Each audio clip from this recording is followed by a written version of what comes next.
Најпрви да ви се заблагодарам што и по овие пеколни горештини дојдовте овдека во кампот на Слободата на дебатата која што ја насловивме "Ало миле, ти текна?" се однесува на општина Центар или специјалната војна која централната власт ја води со општина Центар. Во 2013 година на локалните избори во општина Центар знаете дека се гласаше, прегласуваше, па се прегласуваше уште еднаш. Власта не сакаше да се откаже од општина Центар, а и еве сега по 2 години и некаде 2-3 месеци се уште не сака да свати дека ја загуби општина Центар, дека центарци кажа не на начинот на кој што власта ја водеше општина Центар и за се што правеше во општина Центар. Разговорите кои што ги објави СДСМ јасно покажуваат и сите чуја зошто власта всушност не сакаше да се откаже од општина Центар. Па тогаш имаше информации дека се откажуваше од повеќе општини само за да не ја загуби општина Центар.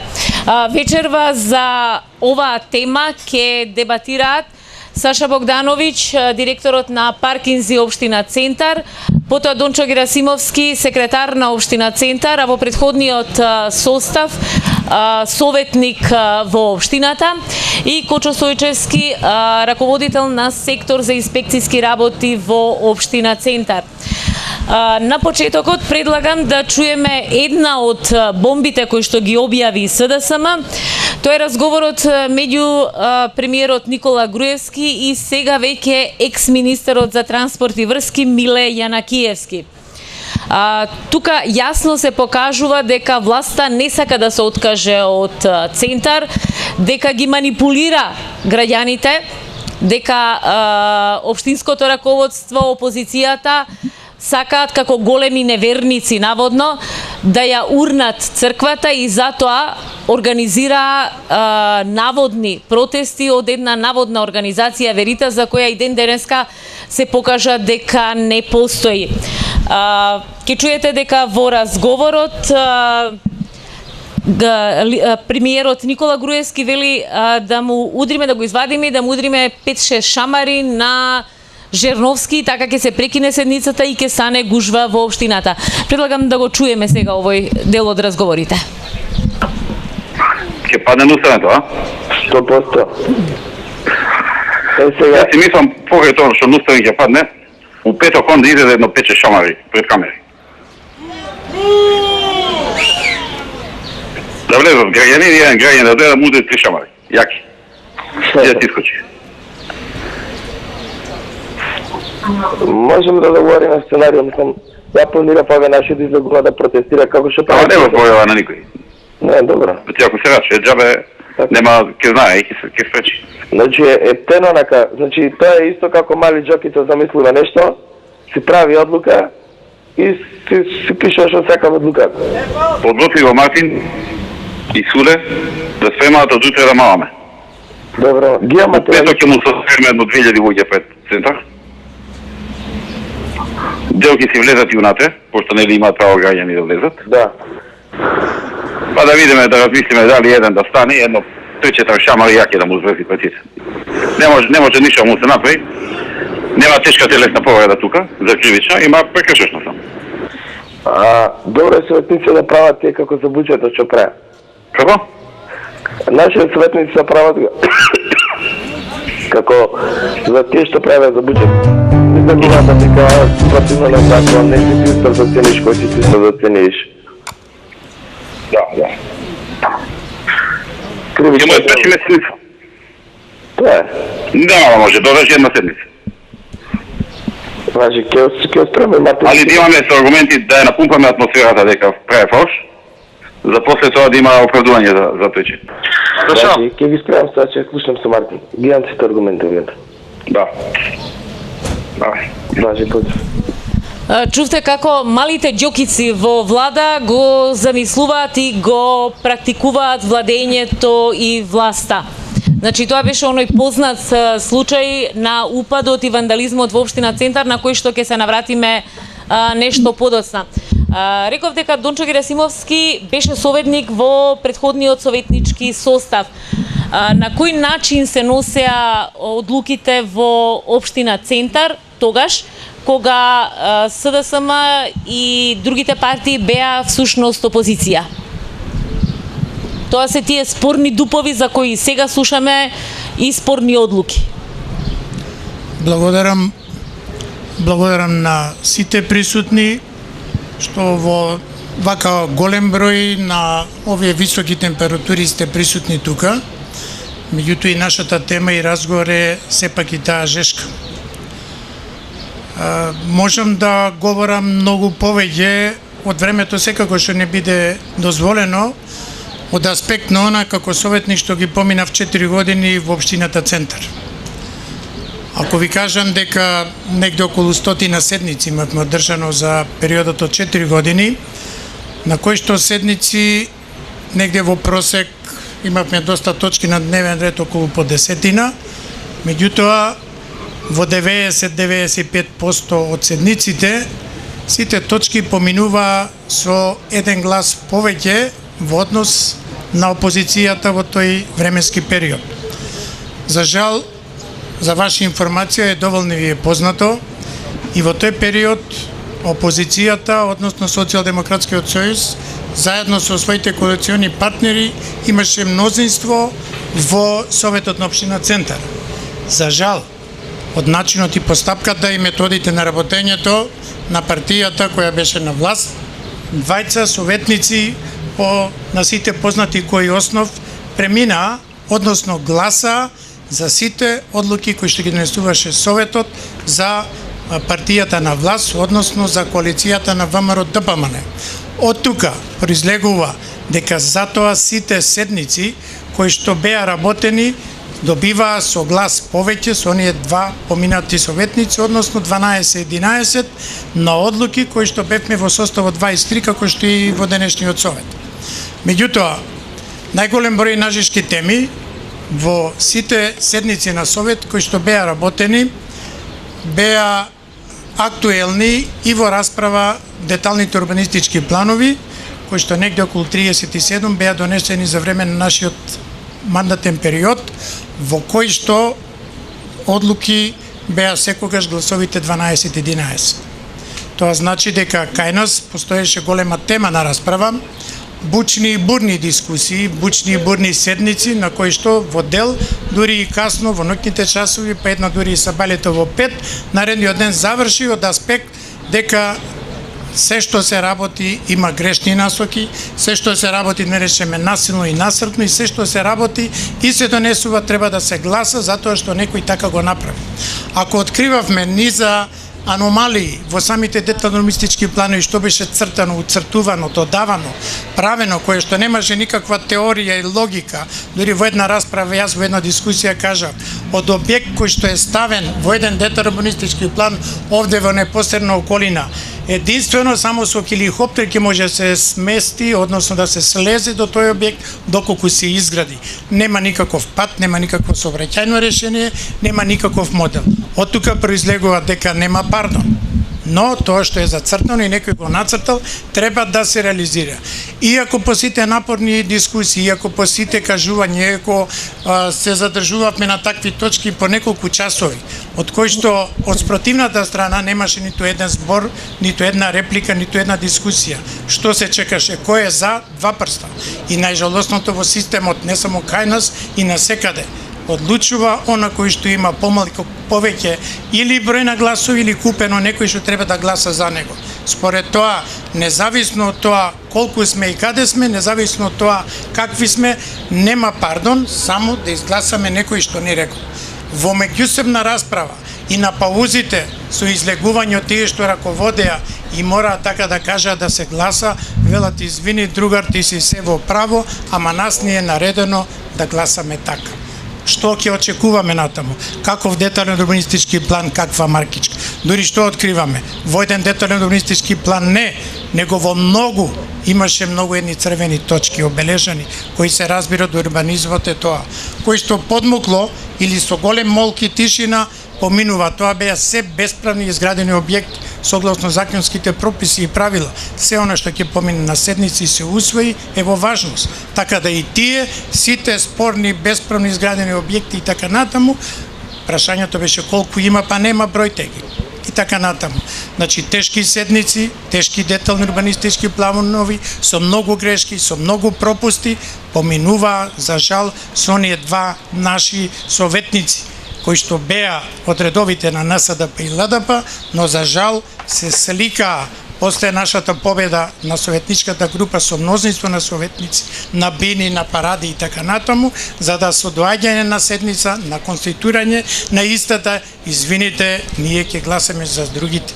Односно, Со тоа и беше погазена волјата на жителите на општина Центар, бидејќи тие не гласаа за таков распоред на силите дури ни тогаш. Па од функцијата која што имам и денеска ми е далеку познато, бидејќи работам веќе 40 години во државен орган, ми е многу јасно и се ми е присутно до она што се случува, меѓутоа и тоа денеска што се случува е катастрофална ситуација од спротивната страна исто, кои што сакаат насрно наситно пак нешто да прават. Јас не говорам повеќе, на сите ни е познат случајот. Ќе почнем само со оној еден период кога почна со конституирање на овој нов совет, со победата на она што го слушнаме претходно, како да се истепа градоначалникот, како да се добијат изборите, колку круга гласавме и така натаму. Меѓутоа, секој круг на тој почеток до денеска, не говорам покасно, може да кажам, времето ако ми дозволи, што на се случува, беше да не натепајте го, него беше да не натепаат сите што се таму, само да не се одржуваат седници на совет, само да не се гласа, само да не се работи. Ако на сето тоа се додаде дека се случи она што се случи на јавноста далеку познато во земјава и надвор од земјава, со нападот на бараката на просториите каде што се одржуваше седница на совет, за кој што пред година дена не, ама пред негде 9-10 месеци на една средба ме повикаа со ОПСЕ, каде што беа сите командири на полициски станици, каде што беше и командирот на полициска станица, за жал не е командир, него 7 години веде, само веде во Центар, и не, тој него и 5-6 претходни, за тој ќе кажам и покасно, беше дека се уште нема и до ден денеска извештај.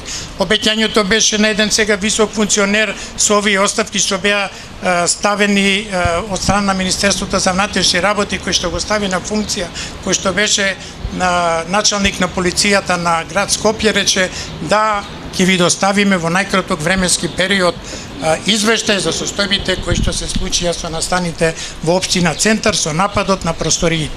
Герасимовски, по 2 години сликите ги има и полицијата, ги има видеоснимките, меѓутоа се уште лицата не се идентификувани официјално.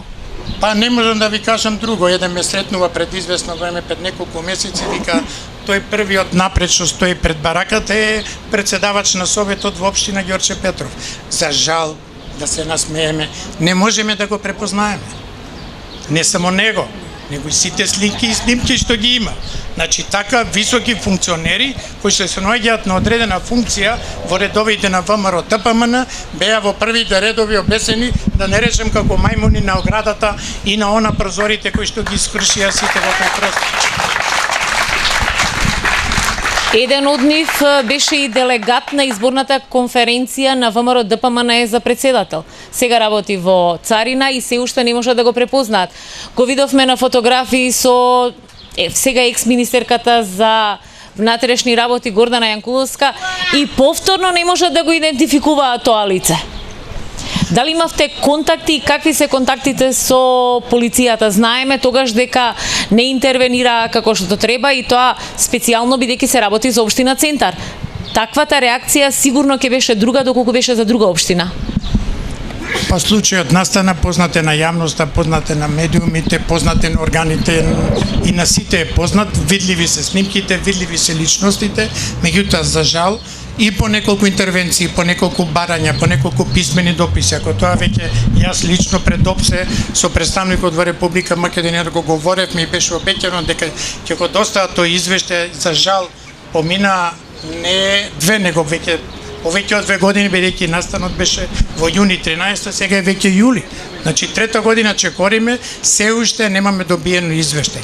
На неколку седници, бидејќи задолжително согласно Законот за работење на Министерството за внатрешни работи и Законот за локална самоуправа, е тоа то полициските станици доставуваат 6-месечен извештај до секој совет при општините во Република Македонија, не само за центар, каде што на сите седници до сега извештајот секако не е усвоен ниту еден извештај во овој двегодишен период на работењето на полициска станица Центар, ниту пак е даден соодветен одговор. Се смени за жал и двајца веќе веде началници на полициска станица Центар, ни од едниот, ни од другиот се уште не е доставен извештај. Одбраната е надлежна и одредена комисија, состав, членство и така натаму при Министерството за внатрешни работи, кое за жал и до денеска тоа го нема доставено.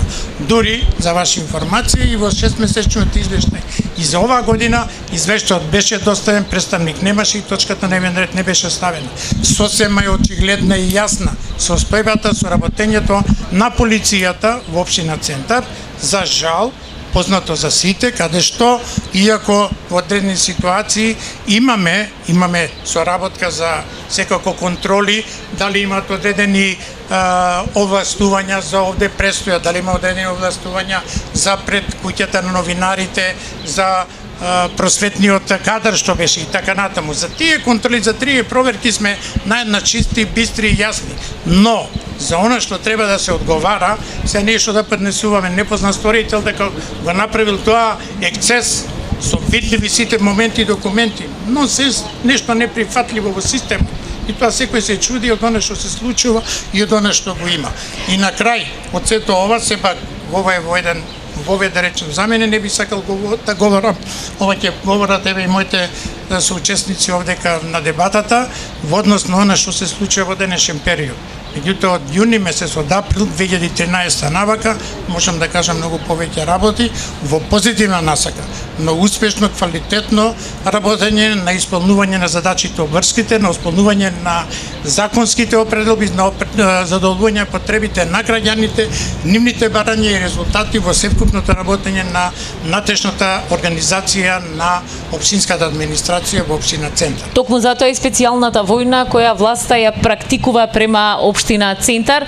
И само да ве потсетам на уште еден случај кога станува веќе збор за однесувањето на МВР, имаше грабеж во читалната Ацо Шопов, полицијата не сакаше да дојде да направи увид, бидејќи читалната е собственост на општина Центар.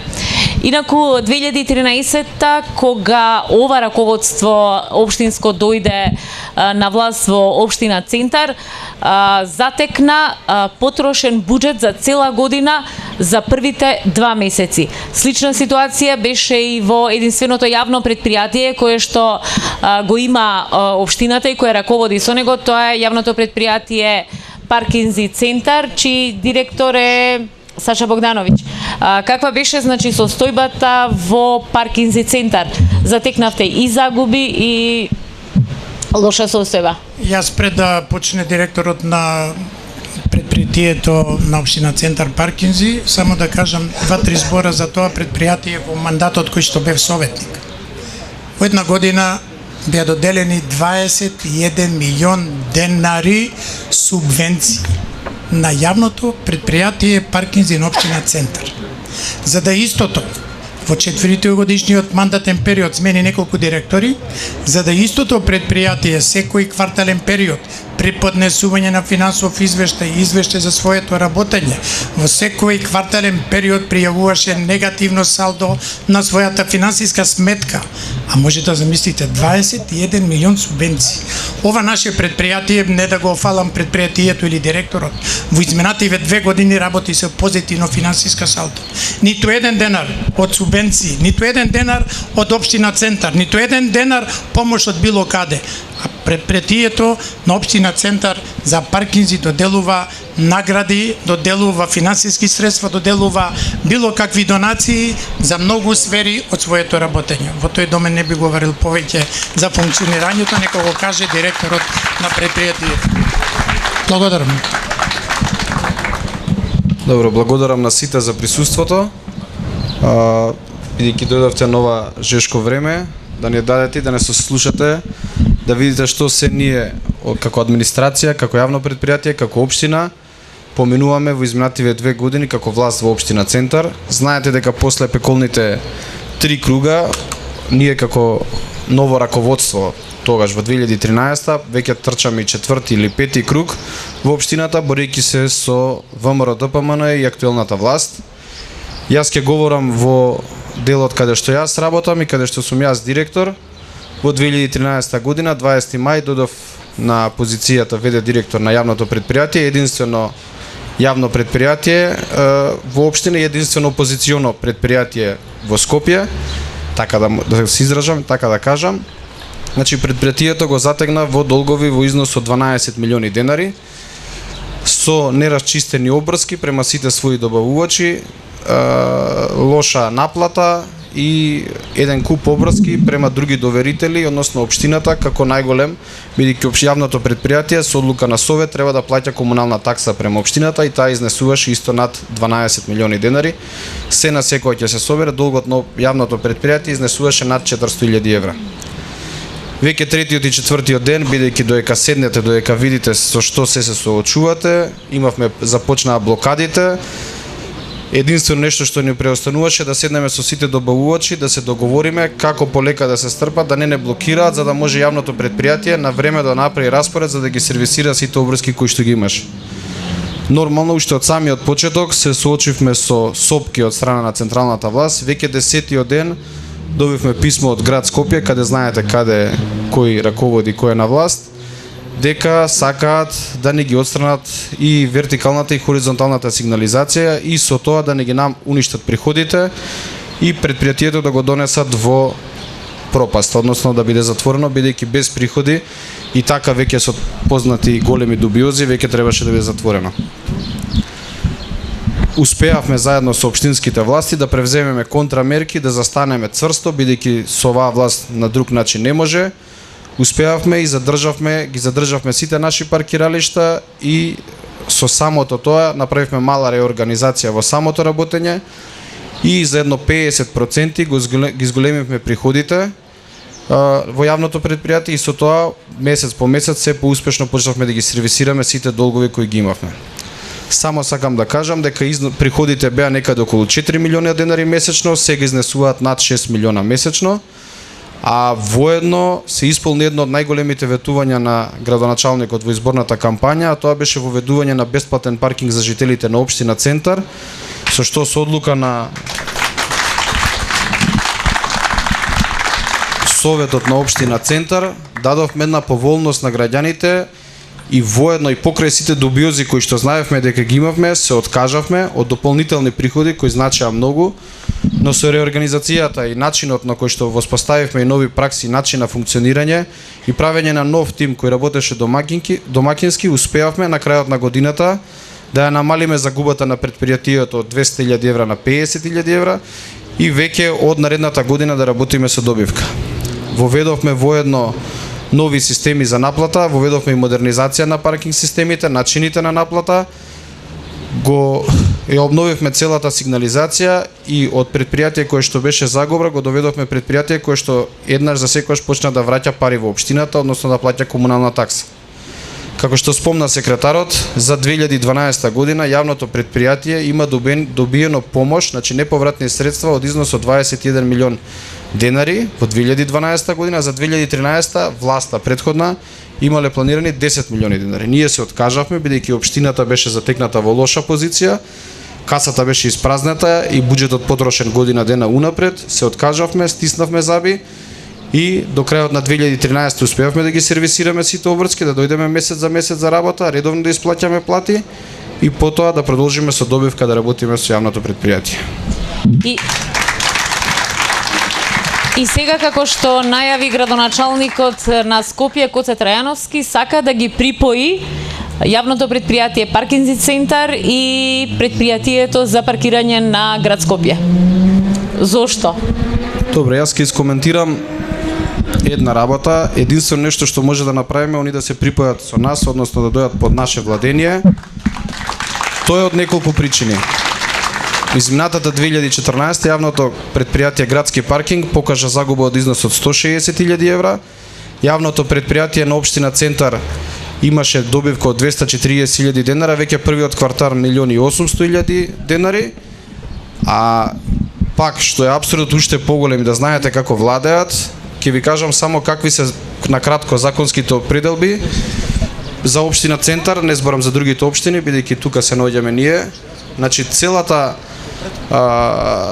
сите според законот за јавни патишта, односно законот за град Скопје, паркирање може да се врши само на сервисно и станбени улици.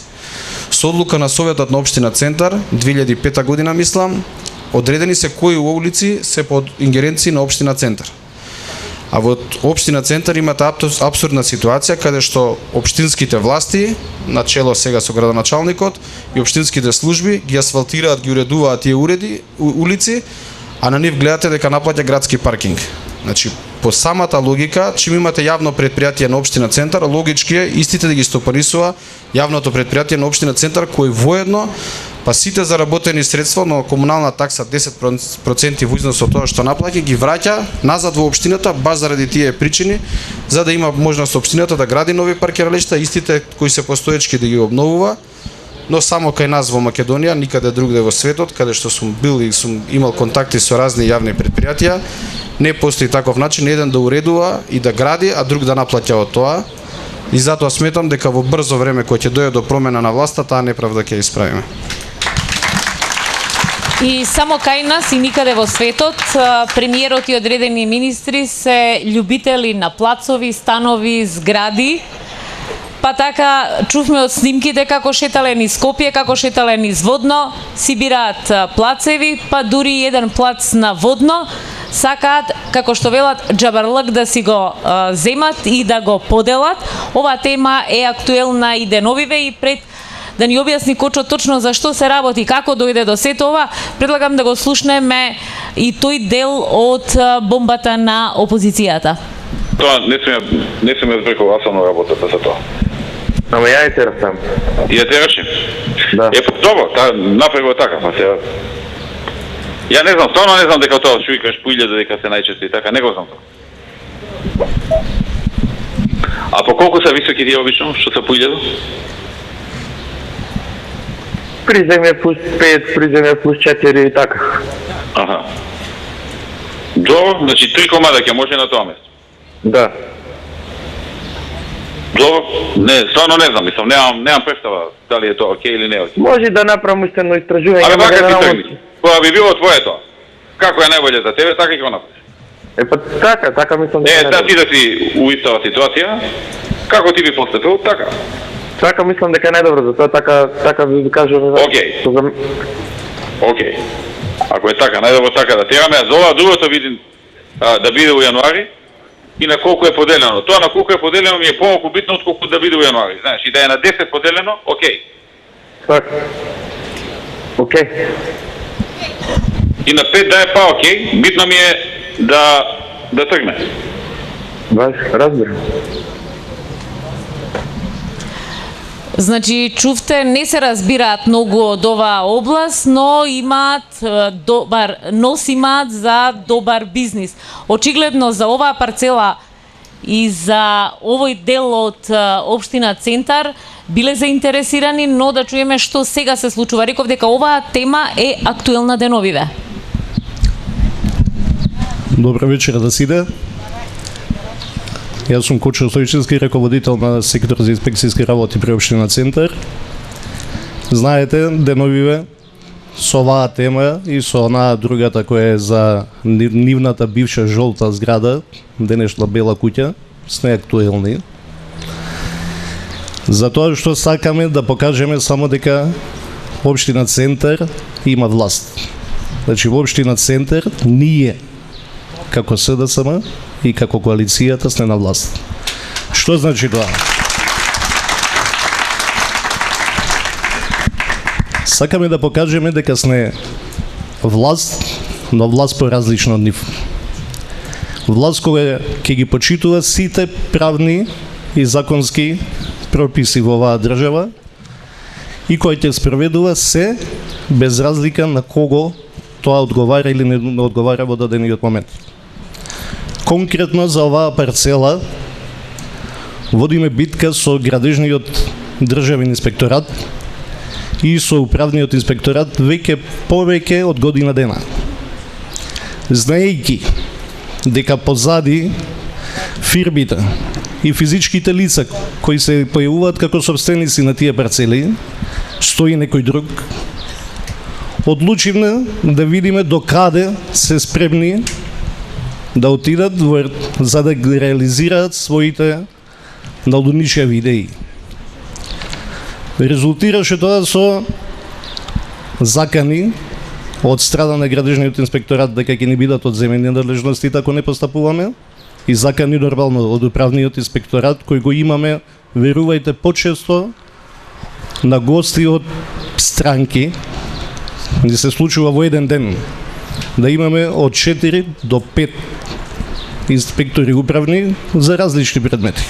Најчесто предметите се овој кој е актуелен сега и оној кој е актуелен во последниве 2 години, Никофон, односно изградбата на катната гаража на потегот кај Автомакедонија. Значи бевме притегнати од страна на градежниот инспекторат, на државниот градежен инспекторат и на управната инспекција да мораме да пристапиме кон реализација, односно проведување на донесените решенија од страна на градежниот инспектор Милан Пижула, кој вие сите добро го познавате како и македонската јавност. Неговото работење, само да направиме една дигресија, за да ви биде појасно, кога дојдов на позицијата за главен инспектор во општина Центар, знаете, при промена на власт, први приоѓаат оние кои сакаат да кажат нешто што било претходно. Бившиот градоначелник на општина Центар Владимир Тодорович беше инвеститор на катната гаража Зебра. Имаме сознание, но не можеме да го пронајдеме решението од страна на Милан Пижула донесено за катната гаража Зебра. Дека Зебра отстапува во габарит 1,40 м во широчина по цела должина. Зебра не е изведена согласно проектот. И можеби со тоа ВМРО ДПМН го натера градоначалникот Тодорович да спроведува се во неговиот мандат. Викаме можеби, пошто се уште го немаме најдено решението кој ќе го докаже тоа. Значи инспекторатот во општина Центар е еден битен сегмент во регулирање на правното постапување на секторот, контролата на секторот за урбанизам, односно контролата на урбанизацијата.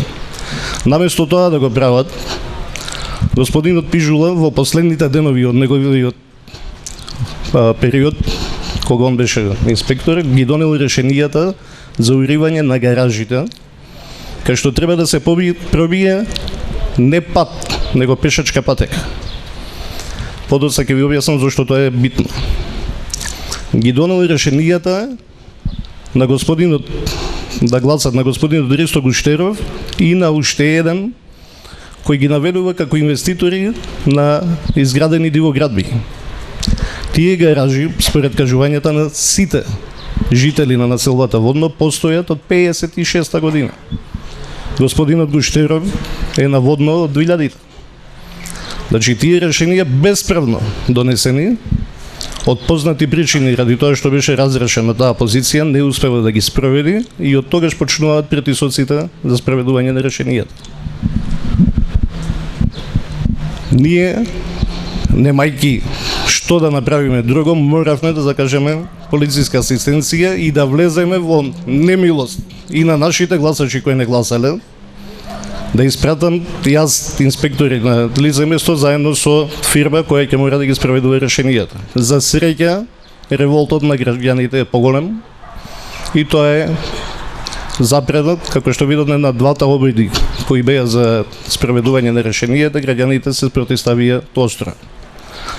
Тој пат не е тој пат што го слушаме на снимките, кај што треба да се изгради тој зид 6-7 метра за да гледаат граѓаните во него. Тој пат е пешачка патека која они сакаат да ја користат за да може да изведуваат градбата на парцелите. Тој пат што треба да се пробие, кај што треба да има потпорен зид од 6-7 метра висок, да биде влез, а оваа патека од ваму да биде излез. Затоа е толку силна намерата и толку се силни притисоците за тоа да се спроведе. Значи, тој потек таму. Знаете дека во претходниот детален генерален урбанистички план беше предвидено да биде за спорт и рекреација. Веднаш се урбанизираше и тоа се нацрта неколку, мислам околу 5 или 6 маркички за стамбени единици кои од бомбите слушаме чиви се.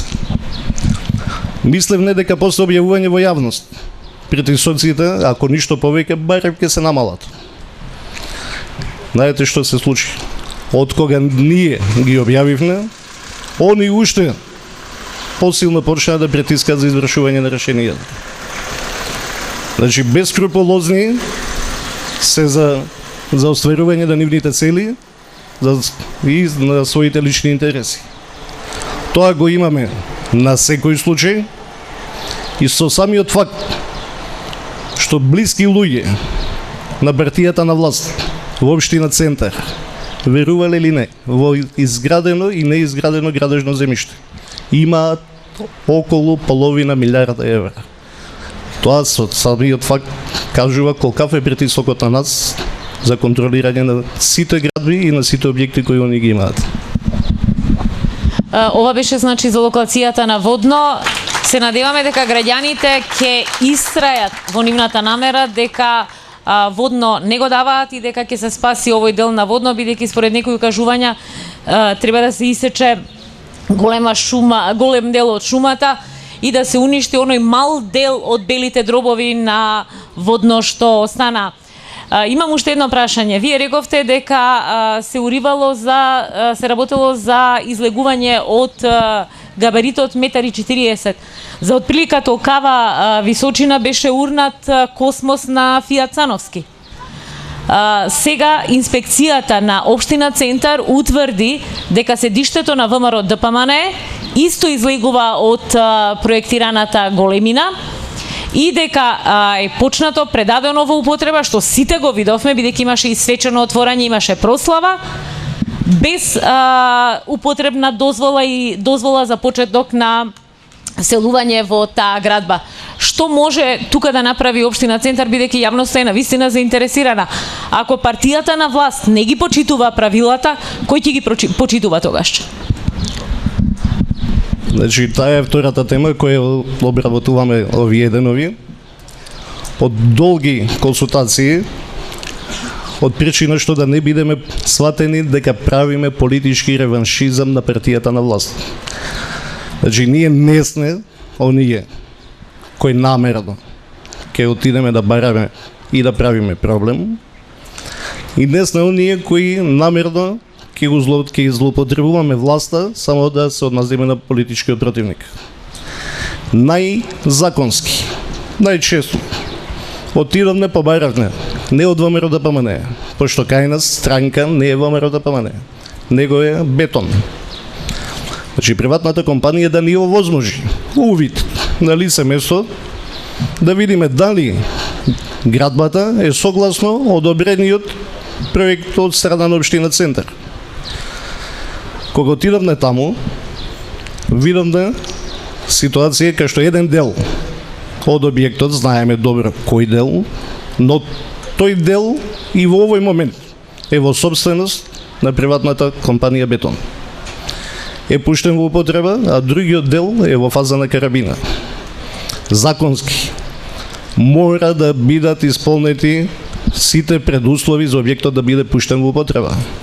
Чи мора надзорниот инженер да потврди дека градбата е завршена и завршена согласно одобрениот проект.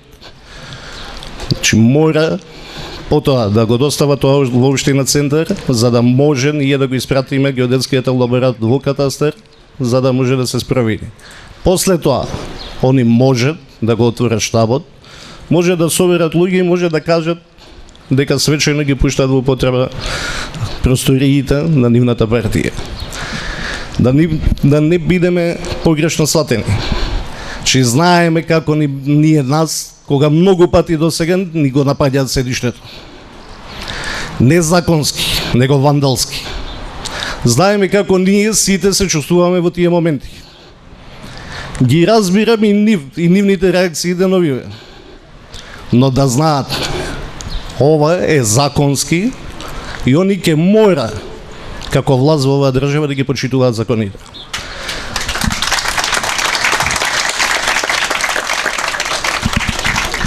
Општина Центар и инспекцијата ќе побара од Државниот градежен инспекторат и од град Скопје да се вклучат во вршењето на инспекцијскиот надзор, заедно со нас да излеземе на лице место, да констатираме дали градбата е во рамки на закон или не.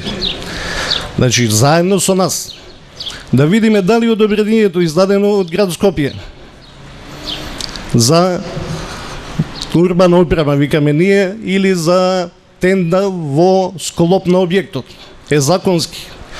Дали толку им фалеше што нивната зграда само во 5 години од владењето со општина Центар од 2000 квадрати ја направија 8,5, им фале уште овие 100 квадрати државно земјиште да го окупираат за да направат тенда која ќе биде во склоп на селиштето. Значи, ние нема да постапуваме политички, нема да ја злоупотребуваме власта која ни ја дале граѓаните на општина Центар. Но мора да ја разберат дека они мора да постапуваат законски. И видовте веднаш како се повлекуваат. Не, ВМРО ДПМН не биле таму, они биле во старото селиште. А кај им е старото селиште? Во бетон они беа сместени претходно. Неболозни известувања за јавност. Многу добро гледавме сите со 10.000 луѓе како Груевски го отвара новиот штаб. Еднаш нека сватат дека не се они тие што ќе прават што сакаат. Општина Центар мора да покаже власт. И затоа законски ќе постапува.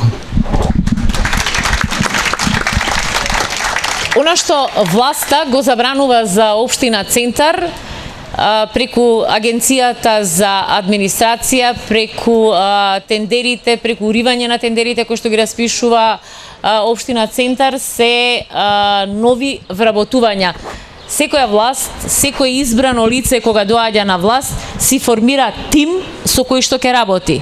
Но тоа не беше дозволувано во општина Центар. Ке ни објасни секретарот на општината што се случуваше всушност.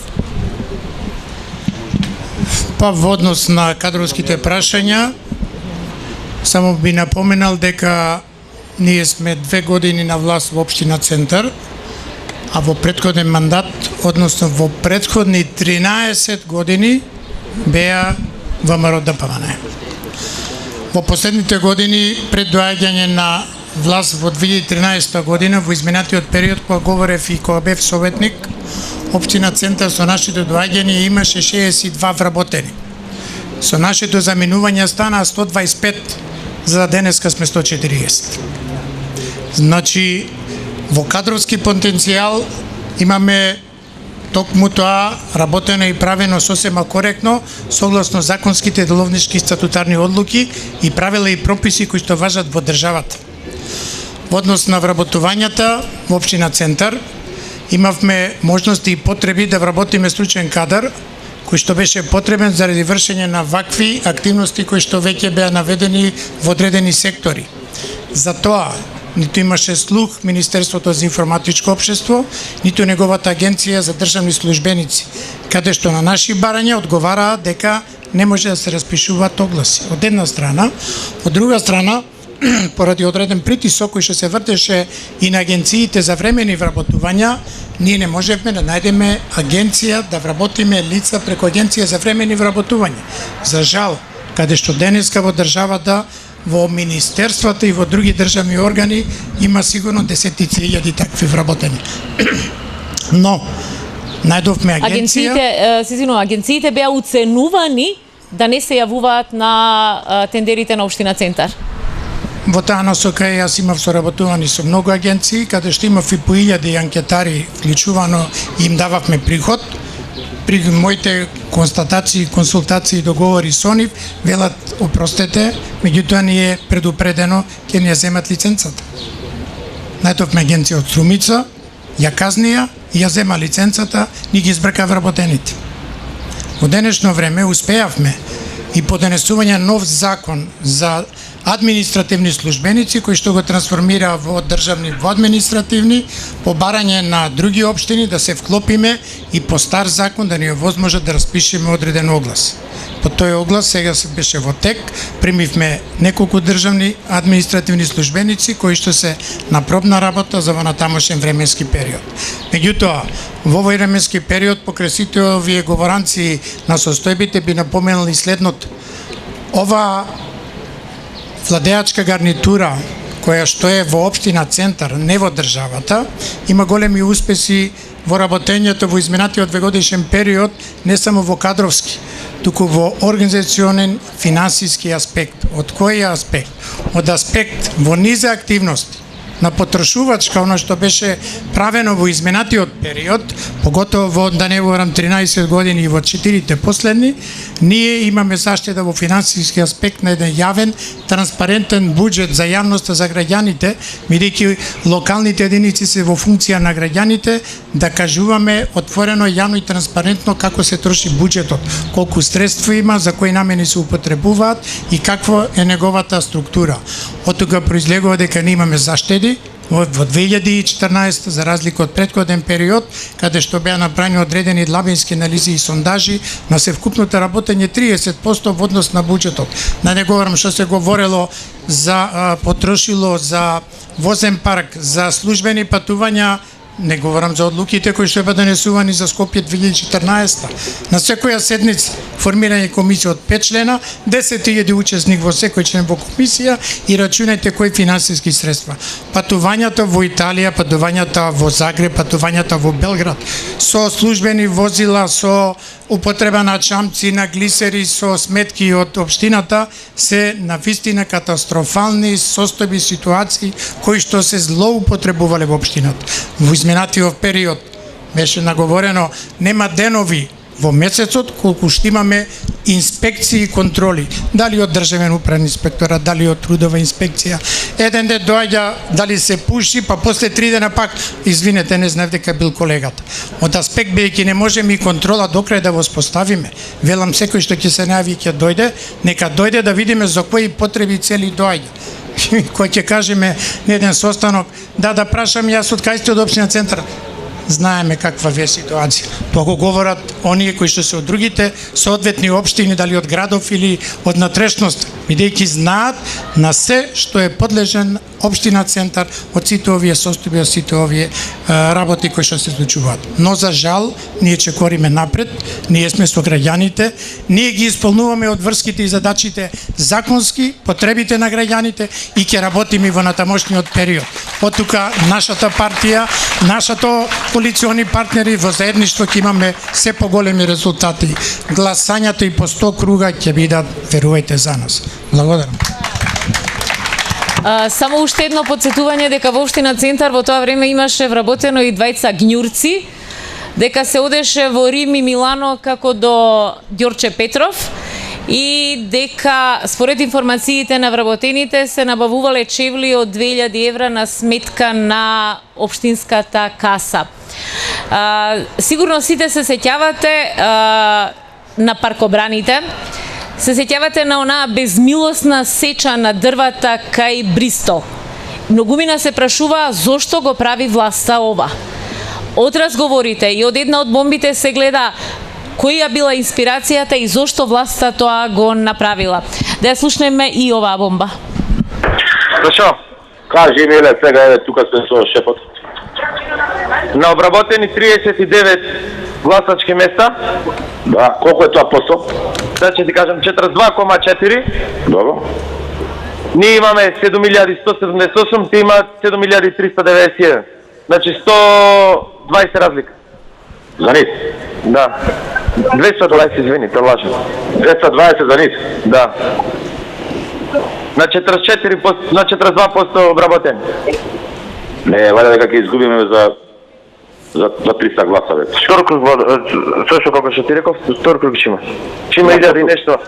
Предпоставам дека така ќе биде. 1000 неважнички ливчи на Ако сталбиња. се докопаме ние до Торклук, ќе го преедеме ние од Торклук, него да се докопаме само до Торклук. Ма рече представам она зграда на што е ке бристо мамето ќе му ги. А? Цела зграда ќе преместам, ќе ги затворам да не загуба на гласање ти од Бристол. Ова е разговорот меѓу Милијан Киевски и Сашо Мијалков. Еден од оние што беа директни учесници таму што го бранеа зеленилото, ги бранеа дрвијата и Саша Богдановиќ.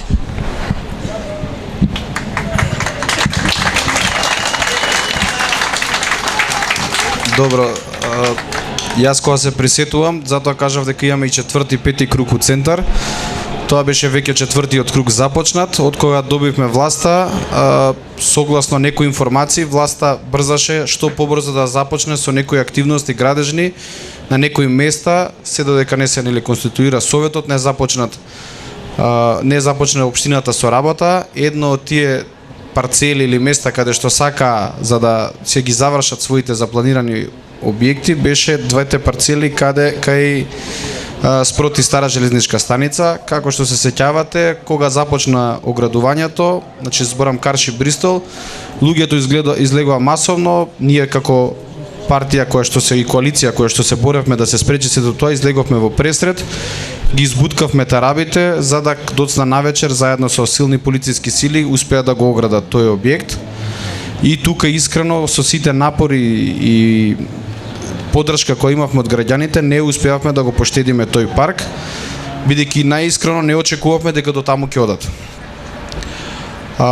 Бидејќи имавме најава дека и паркчето, тоа малото триаголниче кое што беше единствена место каде што луѓето од тие згради може да се релаксираат, сметавме дека тука ќе дадеме се од себе за да пробаме било како да го заштитиме. Еден од начините беше да поставиме постојани дежурства заедно со граѓаните и со паркобраните, ги знаете сите, и да поставиме еден ваков камп, нормално малку помал, и деноноќно заедно со граѓаните да постоиме тука, да оставиме телефонски броеви додека започне уривање и сечење на зеленилото со жив зид да успееме да го спасиме.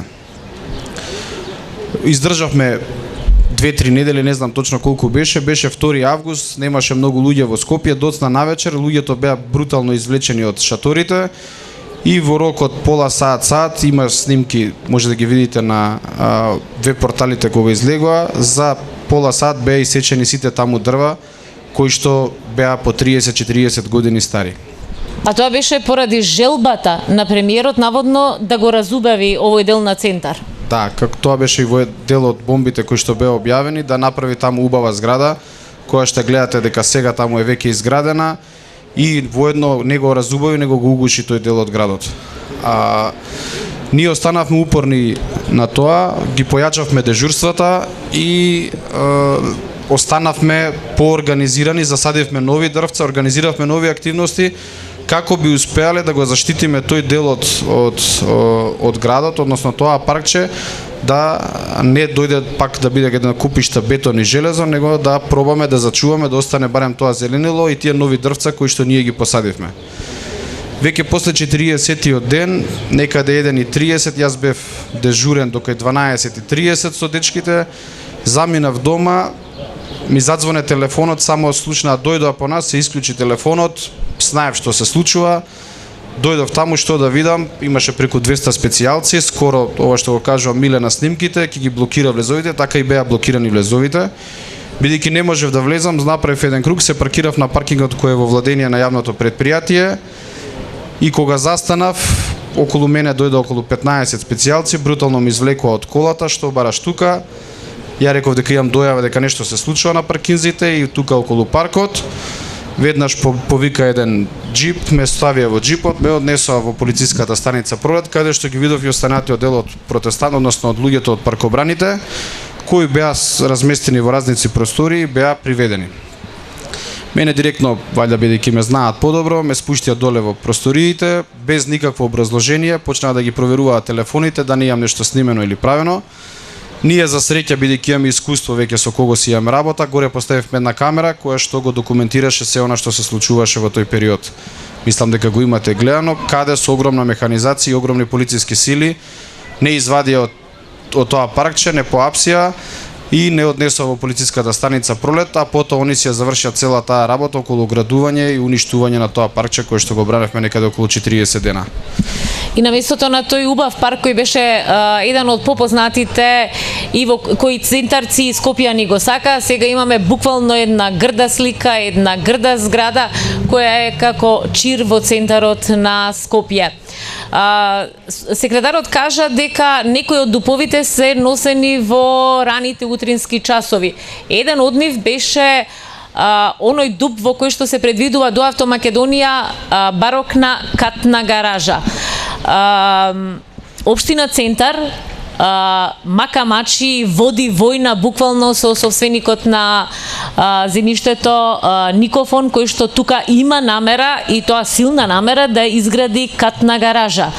23 инспектори работеа само, инспекции дојдоа само за овој предмет во општина Центар. Минатата недела и градоначалникот беше казнет со 7.500 евра и тоа се отиде на поравнување и тоа треба да се плати од джебот да си го плати градоначалникот.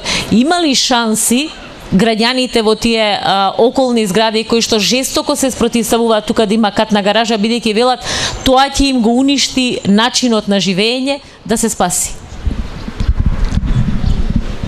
Значи, ова е последниот пример за денес, но мислам дека е најеклатантниот и дека ќе се изучува на правниот факултет како пример за организиран криминал и злостор направен кон човештвото. Зошто го кажуваме тоа?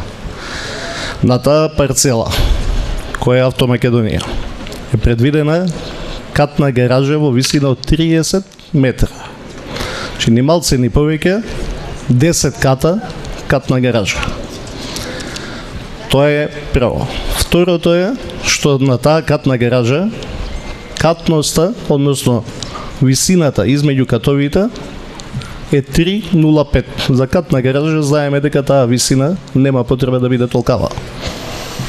Најверојатно собственикот или собствениците, пошто ние се сомневаме дека нормално како на водно, така и тука стои некој многу помоќен од тој што е параван во целата таа приказна, имаат намера понатака најверојатно да го пренаменат во хотел. Што се случува од почеток?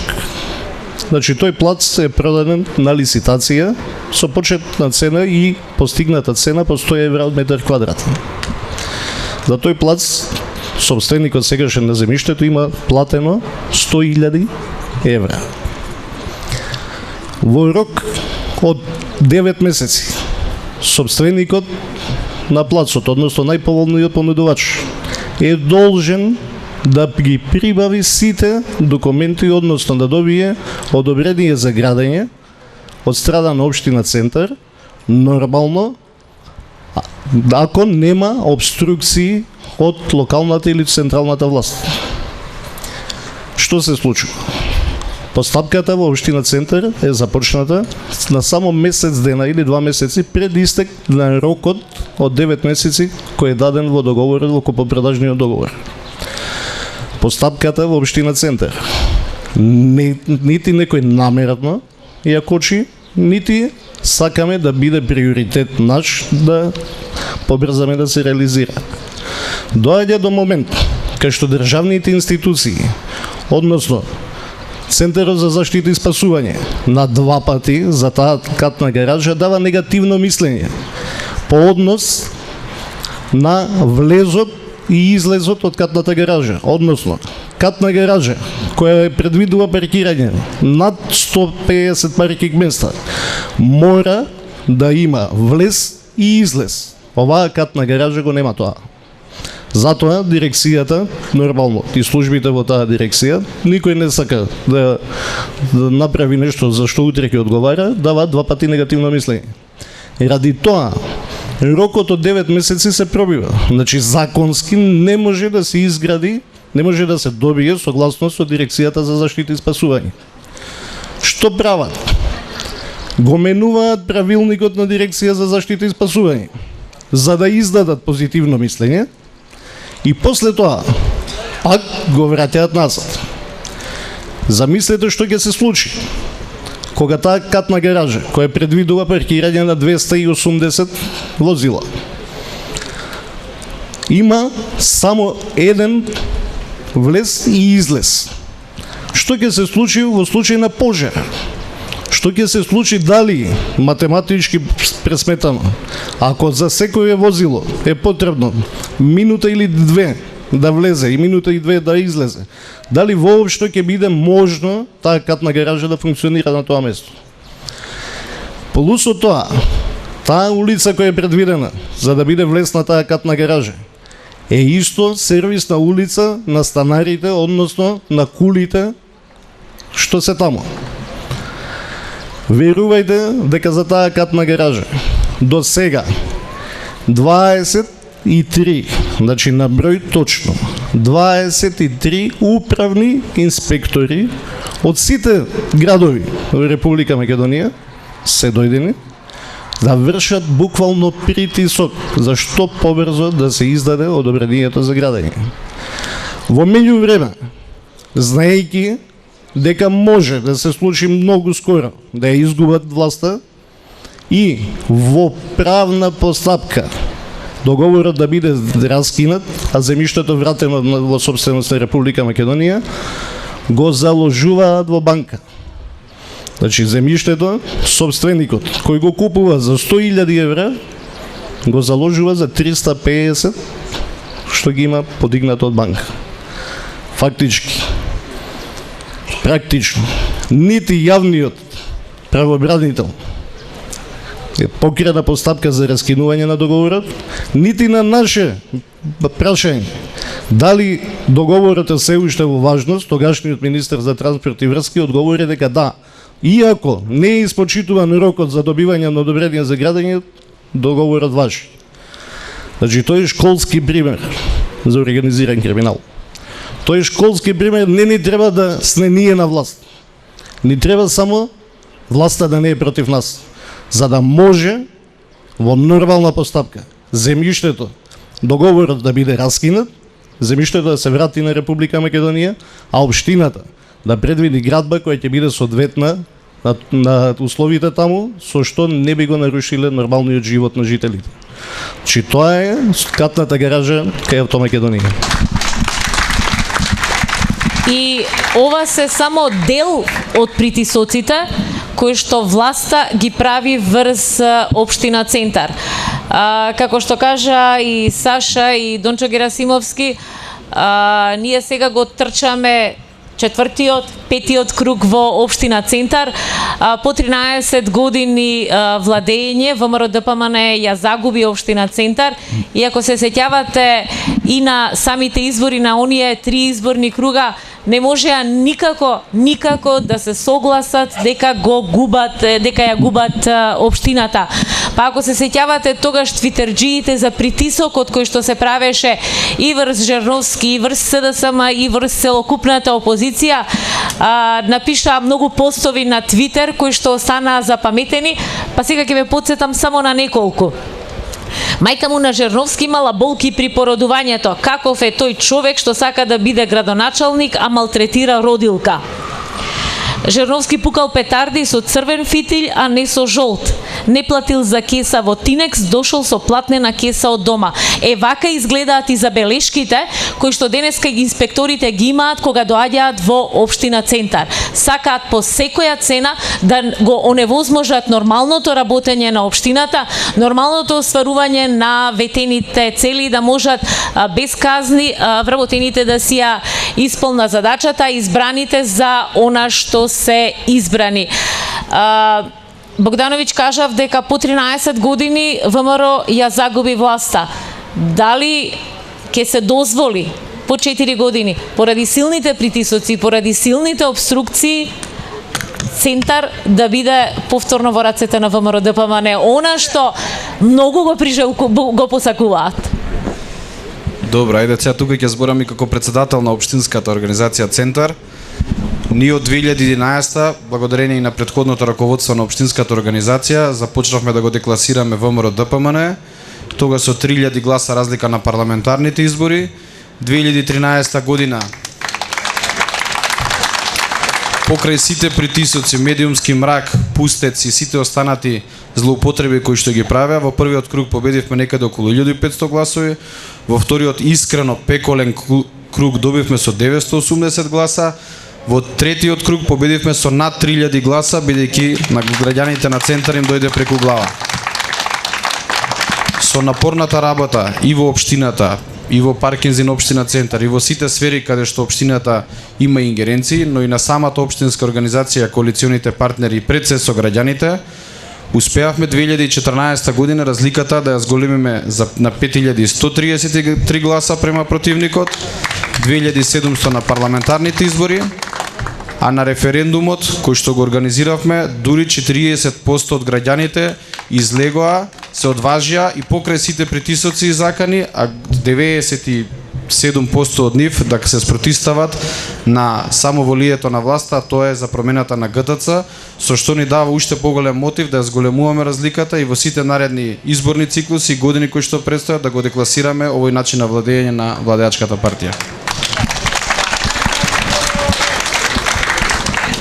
Тука веќе немаме време, ми даваат знак дека се затемнува и ќе бидат лоши условите и за снимање, меѓутоа и толку е и трпението на сите. Нема да зборуваме за Скопје 2014, проект кој што знаете што направи од нашиот град. Нема да зборуваме за, бидејќи ги знаете, како се крадеа, како се переа пари преку општина Центар и што направија од Центарот на Скопје. За сите прашања, за се што ве интересира, можете да дојдете во општина Центар за да бидете информирани и да ги добиете оние услуги кои што ви се неопходни за секојдневното живење. И сега да ве прашам, ние сме подготвени да го трчаме и 10-тиот круг за Центар. Дали сте вие подготвени? Ви благодарам и ви благодарам што на ова пеколно време сепак останавте со нас да ја следите оваа дебата.